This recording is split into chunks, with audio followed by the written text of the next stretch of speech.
The Commander-in-Chief's Guard, commonly known as Washington's Life Guard, was a unit of the Continental Army that protected General George Washington during the American Revolutionary War. Formed in 1776, the Guard was with Washington in all of his battles.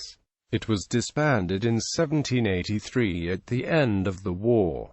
Creation and organization. The Second Continental Congress, the de facto governing body of the United Colonies during the American Revolution, created the Continental Army on June 14, 1775, and appointed George Washington as General and Commander-in-Chief the next day. The Army was organized in Massachusetts during the Siege of Boston. Enlistments in the Army expired at the end of 1775, and in 1776 a newly organized army was created by George Washington and the Congress. The Commander-in-Chief's Guard was authorized on the 11th of March 1776 and organized the next day at Cambridge, Massachusetts. The purpose of the unit was to protect General Washington as well as the money and official papers of the Continental Army. General Washington directed the formation of a corps of sober, intelligent, and reliable men. Despite its impressive unit designation and its important mission, wrote military historian Mark Boatner, the Guard appears to have been nothing more than what today would be called a headquarters security detachment. The unit was initially created by selecting foremen from each Continental Army regiment present at the Siege of Boston. Washington's general order on the 11th of March outlined the type of men he hoped to recruit, the general being desirous of selecting a particular number of men as a guard for himself and baggage. The colonel, or commanding officer, of each of the established regiments will furnish him with 4, that the number wanted may be chosen out of them. His Excellency depends upon the colonels for good men, such as they can recommend for the sobriety, honesty, and good behavior. He wishes them to be from 5 feet 8 inches high to 5 feet 10 inches, handsomely and well made, and as there is nothing in his eyes more desirable than cleanliness in a soldier, he desires that particular attention may be made, in the choice of such men, as are neat and spruce. They are all to be at headquarters tomorrow precisely at 12 at noon, when the number wanted will be fixed upon. The general neither wants men with uniforms or arms, nor does he desire any man to be sent to him that is not perfectly willing and desirous, if being of this guard.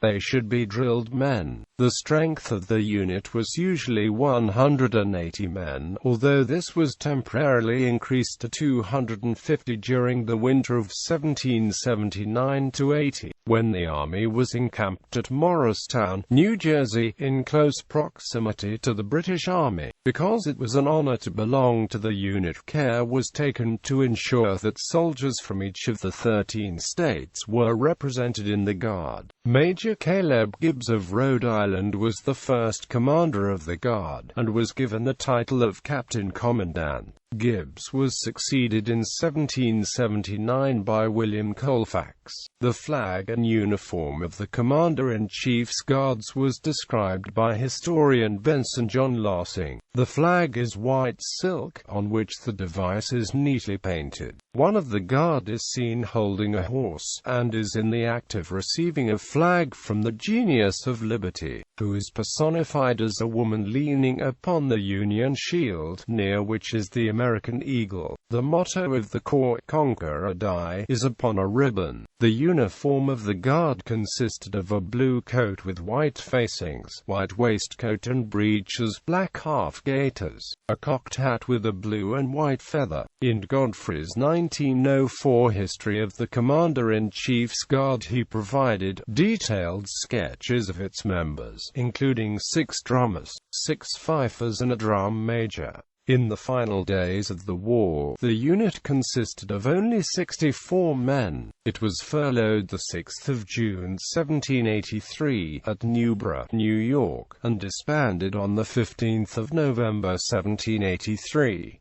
Hickey Mutiny. Several members of the Commander-in-Chief's Guard were involved in a shadowy conspiracy early in the war. After the conclusion of the Boston Campaign in 1776, General Washington and the Continental Army marched to New York City and prepared for an anticipated attempt by the British to occupy the city. The Royal Governor of New York, William Tryon, had been driven out of the city by American patriots and was compelled to seek refuge on a ship in New York Harbor. Nevertheless, the city had many residents known as Loyalists who favored the British side. In the spring of 1776, Sergeant Thomas Hickey, a member of the Guard, was arrested with another soldier in New York for passing counterfeit money. While incarcerated, Hickey revealed to another prisoner, Isaac Ketchum, that he was part of a wider conspiracy of soldiers who were prepared to defect to the British once the expected invasion came. Hickey claimed that 8 members of the Guard were involved in the plot. William Green, a drummer in the Guard, was one of the conspirators, and David Matthews, the mayor of New York City, was accused of funding the operation to bribe soldiers to join the British. The suspected men of the Guard were taken into custody by the Provost Marshal of the Continental Army. The conspiracy became greatly exaggerated in rumor, and was alleged to include plans to kidnap Washington, assassinate him and his officers, and blow up the Continental Army's ammunition magazines. Hickey, the only conspirator put on trial, was court-martialed and found guilty of mutiny and sedition. He was executed in New York on the 28th of June 1776 before a crowd of 20,000 spectators.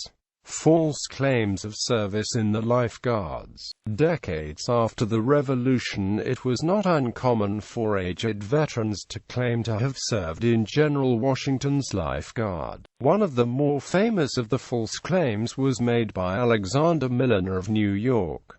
When interviewed in 1864 by the Reverend Elias B. Hillard for his famous book, The Last Men of the Revolution, Milliner claimed to be 104 and spun several stories of his encounters with the General and Lady Washington during the last years of the Revolution. Later investigations determined that Milliner was only 94 when he reminisced for Hillard, and that while he had served for several years as a drummer boy, he did so in a New York regiment, and there was no record of A. Milliner in the Life Guard. Engagements: Siege of Boston, New York and New Jersey Campaign, Philadelphia Campaign, Yorktown Campaign.